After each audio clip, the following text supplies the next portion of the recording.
这个启示录的作者约翰，他描绘了一个在天上颂赞的这样子一个画面，这样子一个开场白。那这个礼拜呢，我们就看到了刚才第9节、第10节的经文说，各方各族，不分种族，不分肤色，不分高矮胖瘦，不分性别，不分你的地位，不分你是富有的还是贫穷的，不分你的任何在世间可以给你定，好像有定你的价值的那些事物都不分，全部许许多多的人都聚集在宝座前要来敬拜。这不是地上的敬拜，这是天上的敬拜，这是天上的敬拜。我想在上个礼拜我们可以我们知道说我们敬拜的是全能三一的上帝。那这个礼拜我们要来谈谈，这个三一上帝到底对我们有什么样的影响？它跟我们到底有什么样的关系？我想我们每一个人人生都有很多不同的小阶段。比如说在读书的人就想说要读好书，然后考试考得满意，然后可以毕业有个好学校，然后找工作好找。其实我们每做一件事情似乎都有一个目标在那里。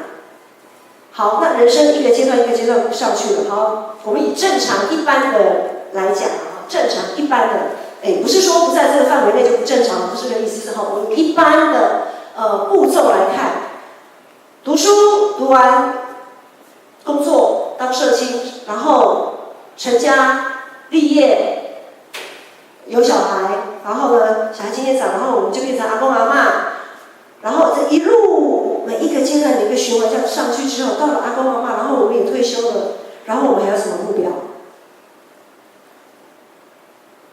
然后还要干嘛？有谁可以告诉我？等你到了阿公阿嬷，然后也退休了，你的儿孙翅膀都硬了，都可以自己单飞了，你还要干嘛？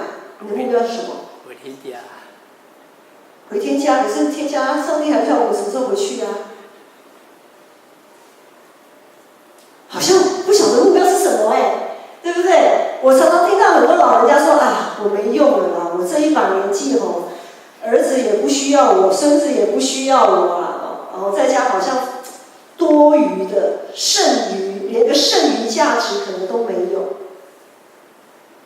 很多时候我们在人生每一个阶段都有一个目标，这个目标、这个盼望一直 push 我们往前。可是当我们一定都有这一天，我们可能不用到老，当然棺材不是只有专门给老人准备的，任何人棺材是为所有人准备的。我们不必然一定要等到老木已经很老的时候才会想到碰到这样的事情。我们可能在我们年轻的任何一个阶段都可能会碰到这个事情。可是读书，我就是对读书没兴趣嘛，可是就每天要去学校，对不对，清泉？好，这个很痛苦啊，没目标啊，没有目标，没有盼望，其实是最辛苦的。你有目标，有盼望，你再累，你都觉得值得。可是当我们没目标的时候，有的人他一路拼，考到台大医学系，有的人觉得，好像我的目标结束了，到此为止。因为我从小到大，我爸都告诉我要考台大医学系。等到我真的考到台大医学系了，然后他忽然不晓得要干嘛。有的时候我们没有目标、没有盼望的时候，是很可怕的。启示录到底给我们什么样的一个目标跟盼望？我们刚刚在这段经文里面，我们也在今天的最近这一阵子的读经祷告、读经的经文进度里面，我们会看到，我们有一个新天新地，多么美好的一个盼望在那里。那是我们每一个人，不管你人生走到几岁，不管你人生走到哪里，你都应该要有这样子的盼望。而这个盼望应该是一直不断push我们要往这个方向前进的那一个力量。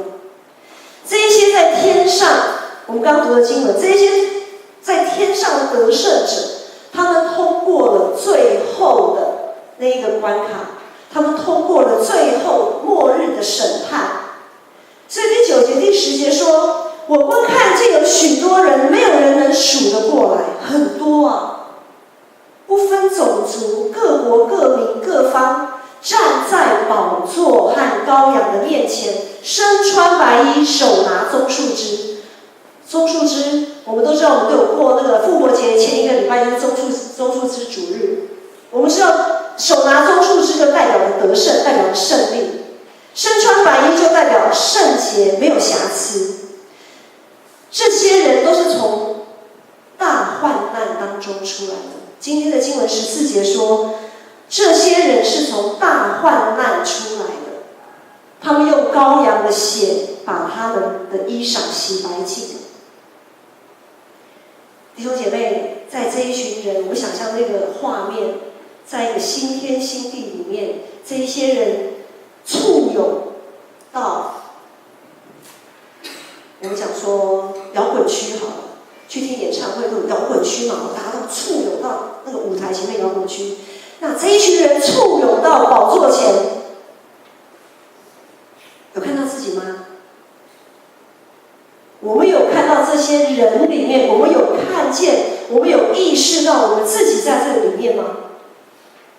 在马太福音第5章说，所以你们要完全像你们的天父完全一样。耶稣要我们完全，所以当启示录是写给7间教会的信中，提醒了我们什么？我们为什么还在世上？我们为什么还没有被主接回天家？因为我们还有很多需要努力的地方，就是要我们找回起初的爱，要持守真道不妥协，而且要懂得分辨真假，要做一位名副其实的基督徒，要心里火热服侍主。因为如果我们不懂得如何爱上帝，其实我们不懂得什么叫爱，我们不知道怎么去爱人。如果我们不懂得爱上帝，我们就不懂得什么叫爱人。这是很大的一个神学议题，没有办法在这边3言2语就讲完。但是我必须要告诉各位，如果我们不懂得如何爱上帝，就不懂得如何爱人。所以我们如果要寻求真爱，年轻人，你如果要寻求真爱，你要先学会怎么爱上帝。最后的那一个日子，最终的那个结局，那个最后的审判，因为我们要通过这个审判，通过这一关，最后这个关卡，我们才有可能站在天上，跟这一群人一起，我们才跟他们有份。好，那我们随时或许我们会想说，可是这个最后这一天可能还很遥远，离我很遥远。或许末日这一天离我们很遥远，但是我们的日子，我们在地上的年日却不一定离我们很遥远。刚才有说，棺材不是专门为老人预备的。很多像最近很多的事故，不管是有人去溪边玩水就溺死了，去海边观浪就被卷走了，各样的危险，骑车走路，比如说骑车会危险，走路也会有危险啊。所以我们随时都可能被蒙主恩召我们随时都会结束这段旅程，我们其实随时都会面对最后的这个审判。如果我们不平常在平常做预备的时候，当我们面对这个最后的审判的时候，我们真的会站立不住。最近刚刚有报告说篮球队嘛，上个礼拜我们也有全教会的那个趣味篮球竞赛这样子。那篮球队我们都到建成有建成1队、2队啊，比方有在练习吗？人家屋内的泰雅尔族每个礼拜都在练习哟。然后你们这些是不是大咖？马上就见真章哦！你们还可以有机会准备。我告诉你们，你们不要笑，牧师也很抓雷蛋。因为呢，下个礼拜听说有女子篮球队，然后就有一个弟兄跟我讲说，牧师，你身高我观察下来，你的身高是最高的，你是当家中锋。我想说，别闹了，当家中锋，我还需要那个跳舞的弹簧腿才行的。好。就是平常他们没有在练嘛，牧师平常在干嘛？就是看房，就是走路啊，一直要看书，看很多那个圣经啊、神学书籍。习啊，都是错的，我哪有什么机会锻炼体力啊？然后我说别闹别闹，什么当家中锋，我在那边啦啦队还差不多。重点是什么？你突然来一个篮球队，我就不行了啦！你让我参加篮球比赛，想当初是在你这个年纪的时候，我也是可以跑全场哦，我体力不输黄信哦，我是可以从一开跳球那一刻，我可以打到结束的。我以前体力也很好，想当年啊，真的是汗颜啊，好汉不提当年勇。意思是。平常没有练习，真正到了那个时候怎么样？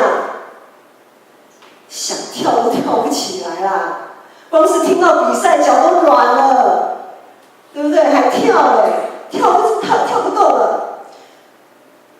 很多东西我们没有办法一触可及，我们必须要在平常的时候就要练习啊！年轻人，手机放一边啊，没事去跑个那个五千公里哈，跟子群有人一样在当兵哦，1、2哦。平常要练习啊，不然哈时间到了真的会被人家砍得很惨这样子。人家都是爬山的哦，我们还只是跑平路而已哦。好，这些站在宝座和羔羊面前的得胜者，他们不必然有显赫的家世，他们不必然有幸福的家庭。也不必然是在各行各业佼佼者，他们不必然有令人羡慕的人生。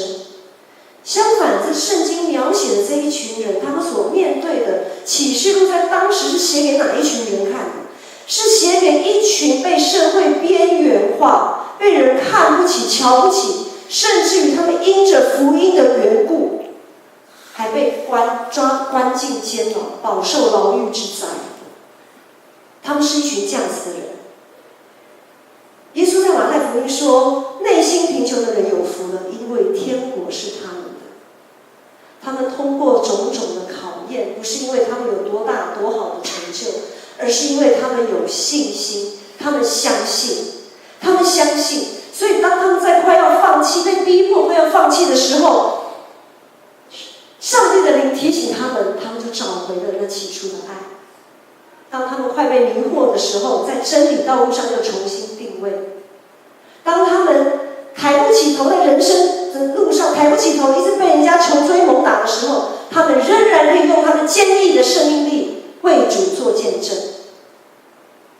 他们通过这样子种种的考验，他们在世上虽然被世人瞧不起，但是他们却是一位名副其实的基督徒，继续跟随主。我们从第2章启示录的第2章、第3章会发现，上帝给7间教会的那些提醒跟责备。首先，第一间教会就是以弗所教会，这是我们大家都只要是有读过的啦，有读过启示录的，大家都很耳熟能详。上帝对以弗所教会的第一个责备就是要找回起初的爱。上帝说他们失落了起初的爱。所谓失落，就是本来其实是有的，可是后来不见了。就是他们本来也是尽心尽性尽力爱主，他们的上帝也爱人如己，也彼此相爱 ，OK， 非常的棒。但是呢，不知道从哪时候开始，这样子的爱就渐渐的冷淡。我们现在在台湾其实有许多的诱惑，也会让我们像温水青蛙，像他们不晓得从何时开始失落了起初的爱。让我们无法从一而终变成不冷不热的基督徒。比如说，我们对物质，现在因为非常的商业，特别是都会区，商业发达，看出去都是哇漂亮漂亮，好吃好吃，精致精致。成品，我们这边应该最有感啦，对不对？成品新开幕的话，一栋一栋的百货公司。还有很多人是工作狂，不断的工作，特别是许多网络夸大不实的消息，也常常让我们基督徒搞不清方向。我们会在网络上发现很多讲道篇，很多一些学者也好，他自称为学者，或者是一些不知道从哪里来的一些有关于他们叫做圣经上的信息。可是检视，发现他们根本就不符合真理。可是因为他们讲的非常的似是而非，所以如果我们平常在真理上没有办法扎根的时候，我们就无法去分辨，我们无法分辨哪些是真的，哪些是假的。就像现在很多网络消息啊，你有知识的人不见得会分辨真假，有智慧的人也有可能会被欺骗。乱窜这些网络消息，所以网络充斥，在网络里面充斥着什么？网络充斥着欺骗，充斥着色情、毁谤，还有任何所有可能杀人的可怕陷阱，都在网络里面。网络应该是这个时代在信仰上最大的迫害之一。当我们决志跟随基督的那一刻，相信我们每个人的信仰，其实在那一时刻都是很认真的。当我们决定要信耶稣的时候，或者是当我们当我们受洗的时候，可能还糊里糊涂，但是没关系。但是当我们跟耶稣相遇，你立志要跟随他的时候，我相信我们都是认真的。但是呢，我们如今是不是还仍然有这样子的一个认真、这样子的热情，继续跟随我们的主？我们要用什么来判准？我们用马太福音、用耶稣的教导，用耶稣在金钱上的教导来判准我们与主的关系。因为耶稣在金钱上的教导非常的明确，也让我们非常的明白。我先来说马太福音第6章19到21节，他说不要为自己积攒财宝在地上，地上有虫子咬，能锈坏，也有贼挖窟窿来偷。只要积攒财宝在天上，天上没有虫子咬，不能锈坏，也没有贼挖窟窿来偷。最后一句很重要哦，因为你的财宝在哪里，你的心就在哪里。因为你的财宝在哪里，你的心就在哪里。很清楚了吧？好，耶稣教我很清楚了。好，接着耶稣又说，一个人不能侍奉两个主，不是恶这个爱那个，就是重这个轻那个。你们不能又侍奉上帝，又侍奉金钱。讲白话一点，就是侍奉。圣经上是说马门啊，马门就是财力的意思，就是金钱。所以耶稣的教导告诉我们，我们不能又侍奉上帝，又看重上帝，同时又看重金钱。别骗了，不要骗自己了。就算我们可以骗得了自己，我们也骗不过上帝。好，要听进耶稣的教导真的不容易哦。耶稣的话听起来好像很容易，就这样嘛，好。可是其实做起来真的不容易。耶稣的门徒彼得就在这个世上责备耶稣。发生什么事呢？有一次，耶稣带着他的门徒，然后到一个地方，那个时候彼得就宣认耶稣是基督，说我知道，彼得说我知道你是基督，你是永生上帝的儿子。哇，彼得非常大有信心的做这样的宣告。然后呢，耶稣就跟他们说，我将来不多久，我要被钉在十字架上，所有的有权贵的人都要把我处死，我要受难。哇，这个时候彼得一听，哪有这种事情啊？怎么可能？你是永生上帝的儿子，你是基督，你是救世主，你救世主，你还被钉在十字架上，算哪门子？然后彼得就一听不对劲，他就赶快把耶稣拉到旁边，责备耶稣哦。圣经的描写是责备他，耶稣这个事情绝对不可以临到你身上，就是你绝对这种事情绝对不会临到你身上，你也不要去做这样的事情，就责备他。好大的胆子，彼得居然责备他的老师，他前1分钟才认耶稣是基督，是救世主，是上帝的儿子，后1分钟马上责备他。站在人的软弱，或许我会觉得彼得好贴心哦，哇，彼得真的好爱我哦，他好爱耶稣哦，他不让耶稣去受死。可是耶稣，他却说什么？他却跟彼得说：“撒旦，离开！因为你是绊我脚的，你不体贴上帝的意思，你只体贴人的意思。”哇，耶稣的责备很严厉哦。我们常常会被很多东西引诱，让我们离开上帝。可是这个时候，耶稣给我们的典范就是要坚决的否定、责备，甚至于责备那个声音。撒旦，你给我退开！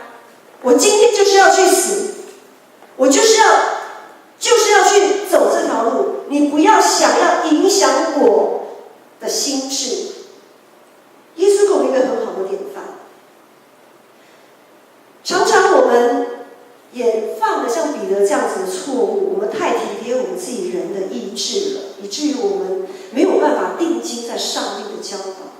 我们常常主啊，祷告得非常的敬虔，然后也哈利路亚，哇，唱诗歌敬拜得非常投入。可是，一旦讲到奉献，这个本来哈利路亚，感谢赞美主，非常的感动，奉献等一下，我这个月好像不太够用，这个应该不用奉献这么多啦，我自己的未来也要顾好，弟兄姐妹，当我们在享受阳光、空气跟水的时候，上帝有跟我们拿过一分一毫吗？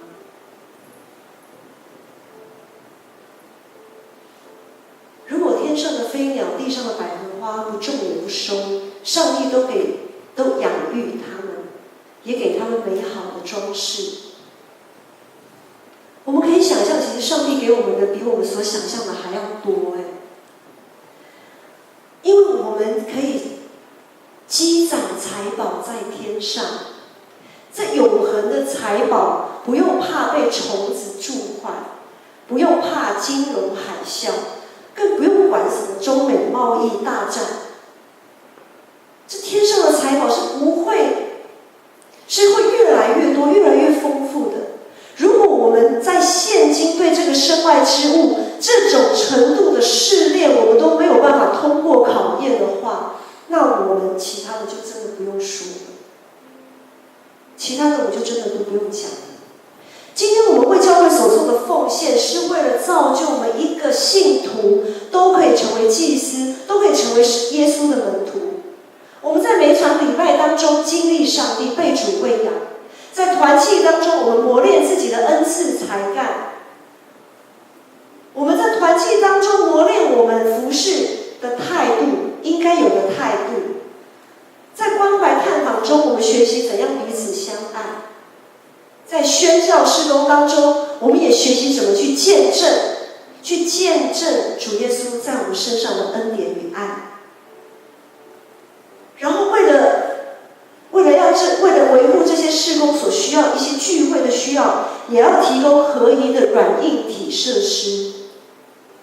教会整个事工是整全的，但是这整全的计划都需要我们每一个人心灵诚实的奉献，才有办法顺利的执行。牧师曾经讲过，我们常说要11奉献，1/10奉献，也就是拿到我们把我们的所得，不是我们分配剩余的所得就是我们从劳务得来的所得1/10奉献给教会，这是维持整体教会的基础，是身为我们基督徒该有的义务，我们该尽的义务跟责任。为什么？你说为什么一定要奉献给教会？为什么不奉献给其他的地方？因为教会是你属灵的家，你在这个教会里面得到灵命的供应，得到灵命的滋润跟培养，得到别人的爱跟关心，得到所有弟兄姐妹的鼓励跟支持。这是我们属灵的家，所以我们11奉献，这最基本的奉献是要奉献给我们属灵的家。另外还有什么奉献呢？节期奉献、感恩奉献。我们在这样子的节期，在各样的感恩，在各样的事情当中，我们要对主的那个热情，我们怎么样心里火热服侍主？就是我们因着主给我们的丰富，我们热情回应。刚刚讲的11奉献是基础基本款，那我们如何不要成为那个不冷不热的基督徒？我们要热情的回应。至于对外奉献，也是身为我们也是身为耶稣基督的门徒，对普世肢体、对社会对这个世界该尽的义务。我们取之于社会，用之于社会，我们很多事情我们要还给社会。像我们上个礼拜为印尼的地震海啸的赈灾募款，我们的奉献，就是我们对普世教会，我们也对印尼那个地方，我们所投入的关注。因为上帝不只是爱我们，要记得哦，刚才我们一开始讲说，从各族各方，不分种族，不分肤色，不分性别，不分高矮，不分，通通聚集在宝座前。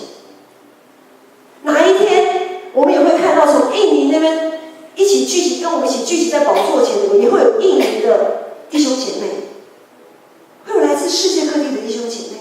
所以没有一样奉献，无论是11奉献、节期奉献、感恩奉献、对外奉献，没有一样奉献是我们可以推诿的，也没有一样奉献是我们该被我们忽略的。当然，很多时候环境因素会影响我们奉献的态度，因为我们也会观察教会的发展，会觉得，教会这边够不够用啊？好像够吧，所以不差我一个。或者是说这个事工，我觉得不好，我不满意，我不想为这个事工奉献，所以我不要奉献太多。当我们在想什么事情值不值得我们奉献的时候，我们要问自己一句话：我们要在主里谦卑忏悔说，主啊，对不起，我不是那个审判者。能审判的只有一位，就是耶稣基督。我们都不应该当那个审判者。当我们面对坐在宝座上的羔羊，他不会问你对某人某事的看法。别人做不好，那是他跟上帝的关系出了问题。但是千万不要因着他的问题，影响到我们自己对上帝火热的心，影响到我们自己爱人的心。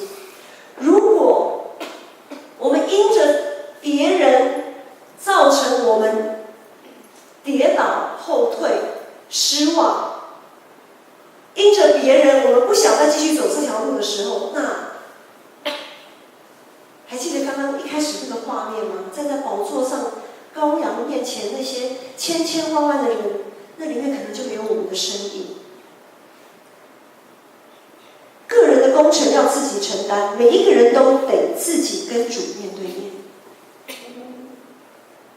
天堂路，有当过兵的可能知道，那没有当过兵的人呢，我也没当过兵，但是因为以前，我大概听过，天堂路是那种特种部队，他们在结训的时候要过的最后一关。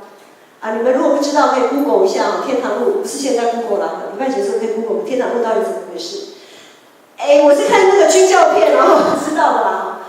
所以如果不是那么的符合事实，但是也不离8、9不离10这样。好，他就是说有一条，比如说好像这样子的一个跑道，不是跑道，就是一个走道这样，上面铺满了碎石，还有那个玻璃碎屑，非常的，就是你光是。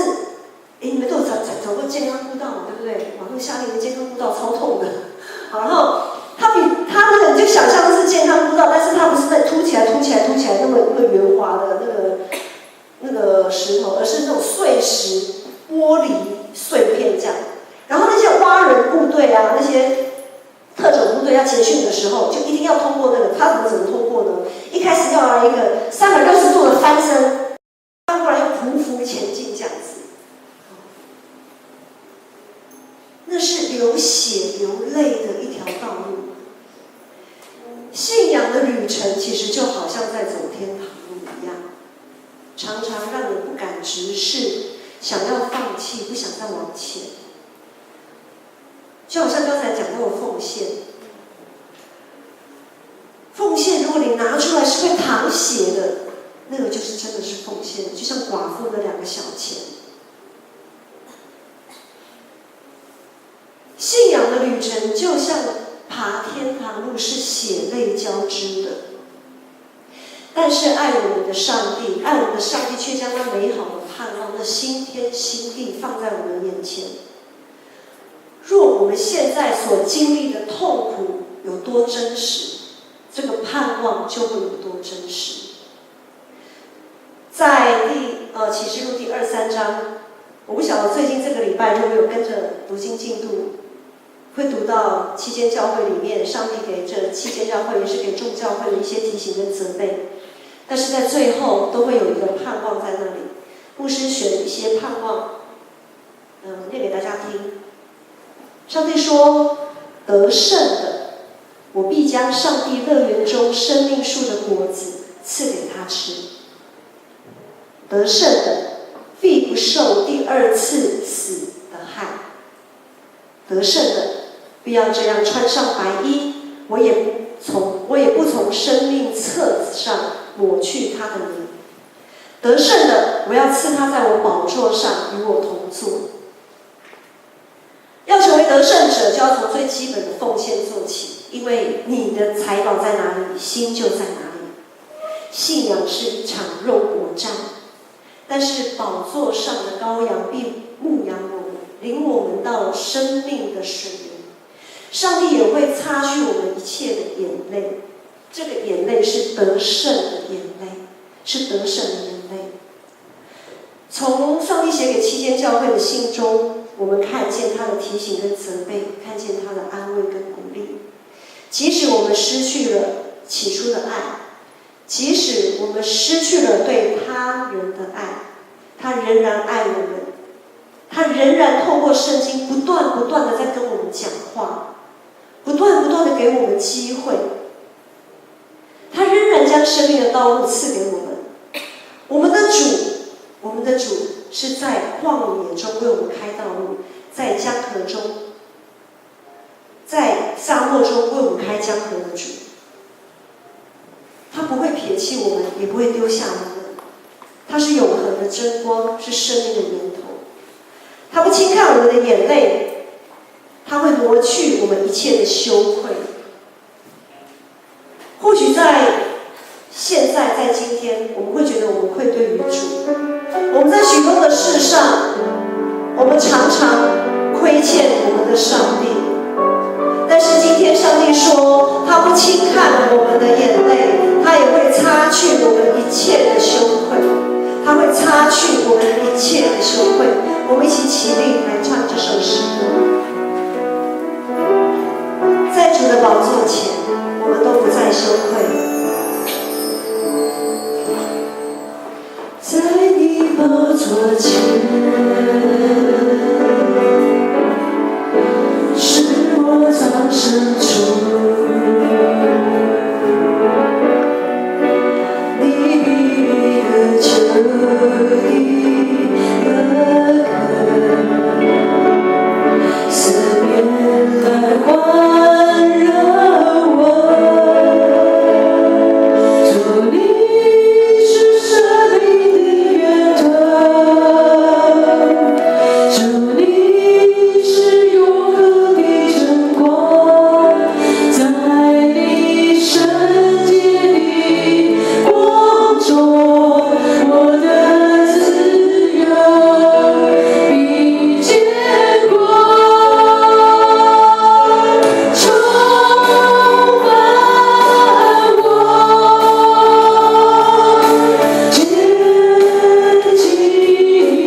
是我藏身处。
愿主耶稣基督的恩惠、天父上帝的慈爱、圣灵的感动与帮助与你们